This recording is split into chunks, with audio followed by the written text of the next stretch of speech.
Hi, this is another interview of a coach in the Canadian Coach Group.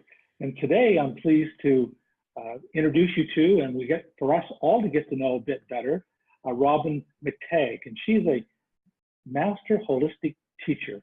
And I'm so excited to learn what she's got to share with us today about what she does, who she serves, and what she loves about being a Canadian coach. So Robyn, let's learn a little bit more about you. What is your business about? Well, thank you so much for doing this. I really appreciate it. And so really what I do is empower mainly women, though I do some work with children as well, is to really have a life of choice and freedom. We can get so stuck in the past or in the present or in the future. And it's really about being who we are, fully who we are, and really having our full connection to spirit and to the present and mind, body, spirit. If we don't have all of that, then there's something missing, and we often feel it as a longing. So I help people to understand that that longing can be filled and that we all have the right to that.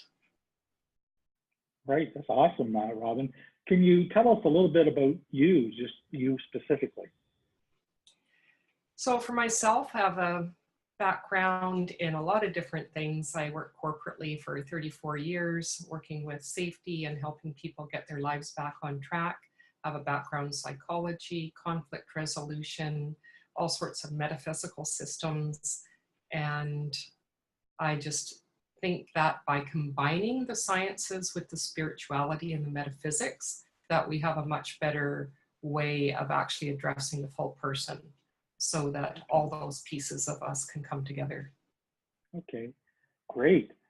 Very interesting. And so how did you evolve or why did you get into the coaching profession?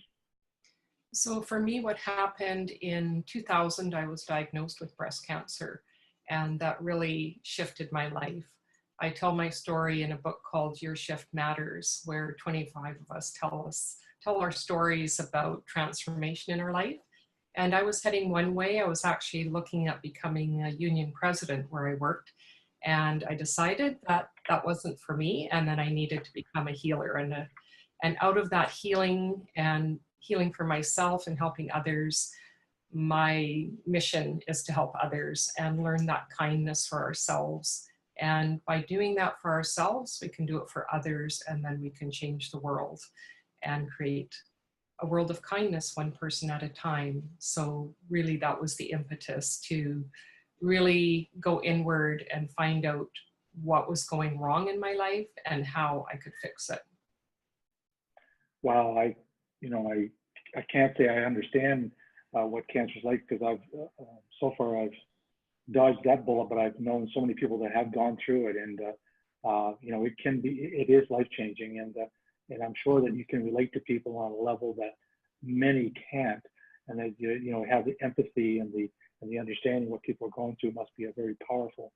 I hate to say tool, but it really is a useful part of your being, that you can help people in certain situations much more than many others could.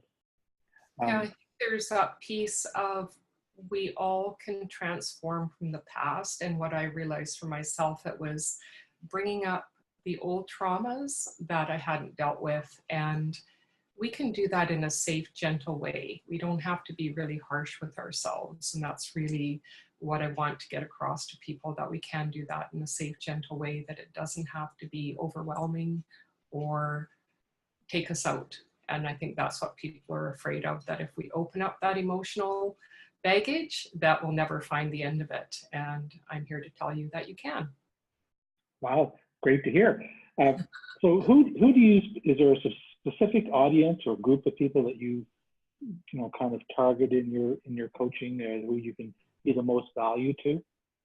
I would say mainly women, and usually about 45 to 65. Often there's some kind of life transition happening, or they find there's something missing in their life, or they just find that they're not connected to their spirit and want to learn how to do that, or things from the past are coming up and they don't really want to carry that forward.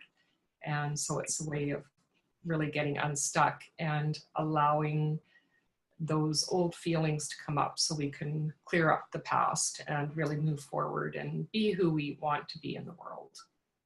So that's kind of who you serve, but also some of the results that you help people to transform through. Mm-hmm. Yeah, Yeah. it could be any kind of trauma, or it could just be day to day. I mean, we're human, and that's just part of life. We have little ones and big ones, and it doesn't matter where it is on the continuum.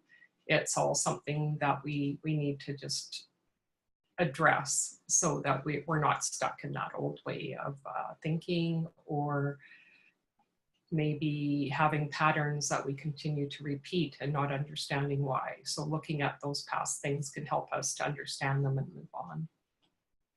Well, since you made the transition into being a coach, what's one or two of the favorite things that you've experienced or that you're enjoying in your coaching career?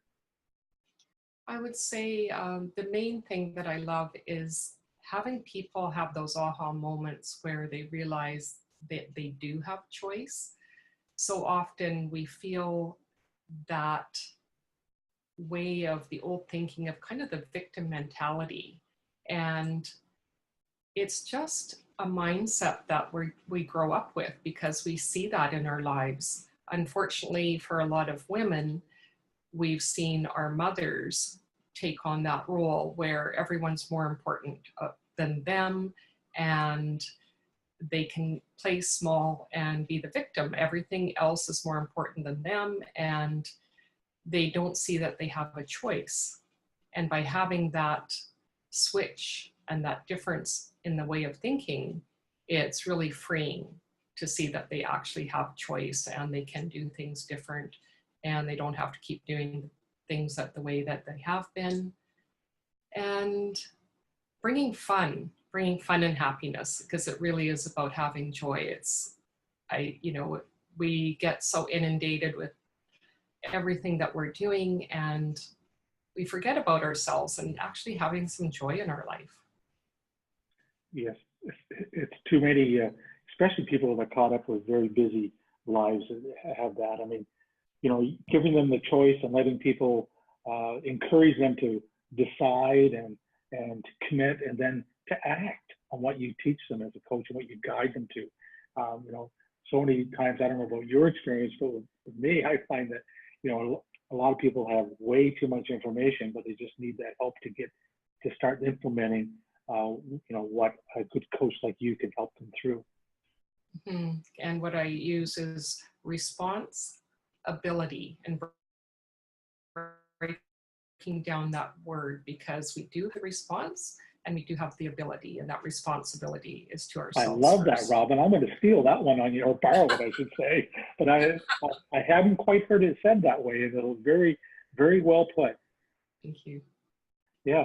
So what's something that you do for fun? Like, when you're, what's something that you just enjoy doing with yourself or your family? What's something that's fun for you?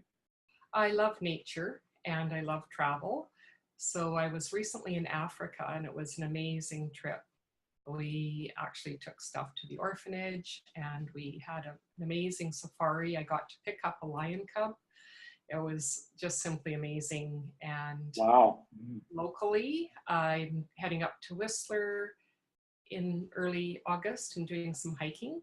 I just love the outdoors and nature. I grew up in a lot of small places, and there was always lakes and mountains around, so that's where I really connect with.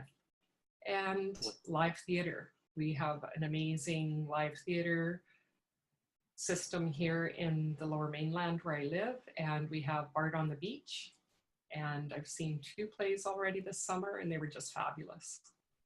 Wow, very good. I mean, the mountains and the Whistler and the Lower Mainland is a beautiful area. I've had the opportunity to be there several times. In fact, I was in Vancouver about a month ago, and it's just a beautiful, it can be breathtaking, the views, and that you get to, I've been there for business most times, so it's just another hotel and another shuttle from the airport to the hotel or to the client's business. So to be able to enjoy it, it's a great thing. So I saw in your profile that you do love travel. But But what do you, and you've had some great experiences. Africa is on my wife and I's on our bucket list. We want to get there someday. But what do you specifically, what do you really love about Canada? What kind of makes you proud to be a Canadian or enjoy living here in this beautiful country? Well, wherever I travel, everyone says, oh, you're so lucky to live there. And it's true. Not only the beauty of the country, and when I went up to Haida Gwaii, I mean, I've been in lots of places. I've been in Antarctica and all over. And Haida Gwaii is one of the most spiritual, beautiful places in the world. And we do have it all. And we're a caring society. And I've been traveling a lot to the US doing some more deeper work with the Enneagram. And everyone says, I'll meet people in the bathroom. It's like, oh, I want to move there. So I love that we care about each other, and you know, we're allowing refugees in, and we're really not isolating ourselves no matter what's going on in the world. Right, some great points. So we're supposed to keep these interviews fairly short for the viewers can get as much experience as they can with the different coaches. But just as we wrap up here, Robyn, can you tell me the best way that people can connect with you? Pardon me. alifeofchoice.ca is the website, and Robyn, R-O-B-Y-N, a lot of people forget the Y, Robyn at alifeofchoice.ca. Those are the two best ways. I love that domain name, A Life of Choice. Wow, that's great. And, you know, is there information about your book on your site, or will it be?